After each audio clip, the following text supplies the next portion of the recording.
Hello दोस्तों, Farooq stories में खुश आमदीद। आज मैं आपको एक मासूम लड़की पर बीती दुख भरी दास्तान सुनाने जा रहा हूँ। मैं दरवाजे से छुप छुप कर देख रही थी।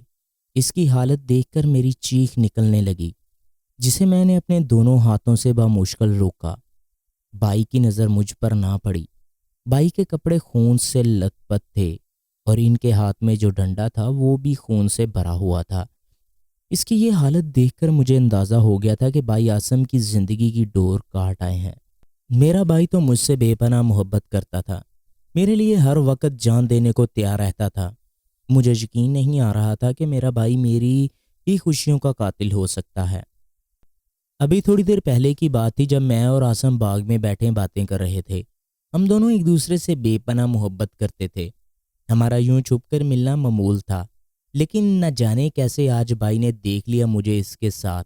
भाई की आंखों में खून आ गया। भाई को वहां देखकर मेरे दिल की धड़कनें तेज हो गई, सांस ना हमवार होने लगी। लेकिन मैं जानती थी इसका अंजाम बहुत बुरा होने वाला है। इससे पहले कि मैं आसम को वहां से भगाती, भाई तेजी से मेरी तरफ बढ़ा, मुझे बाजू से घसीटता हुआ गाड़ी तक ले आया और ड्राइवर को कहा कि मुझे फौरन घर ले जाए और कमरे में बंद कर दिया जाए।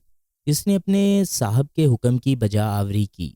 मेरे भाई के साथ और भी लोग थे जिन्होंने आसम को घेर रखा था।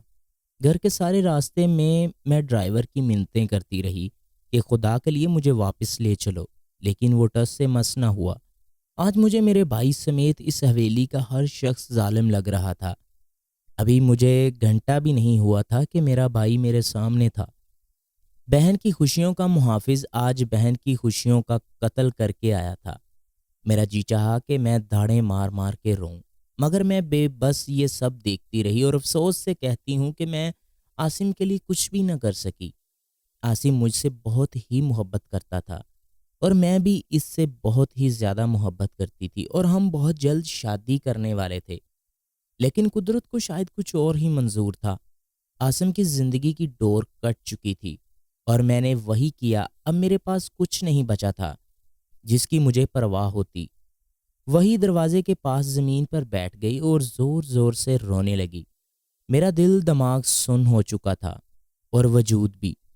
ज़रा भी हरकत नहीं थी। तकरीबन 2 घंटे रोते रोते गुजर गए। फिर अचानक मेरे सामने धुंध छाने लगी। तकरीबन 5 घंटों बाद जब मेरी आंख खुली तो मैं अपने कमरे के बिस्तर पर थी। मेरे सामने एक मुलाजमा पानी का गिलास लिए खड़ी थी, मगर मेरा दिल अब हर चीज़ से आरी हो चुका था। मुलाजमा ने मेरी तरफ पानी का गिलास बढ़ाया, मगर मेरी आंखों में बस आसम का चेहरा बसा हुआ था। इस घर की हर चीज़ को मैं अपने ऊपर हराम समझ चुकी थी।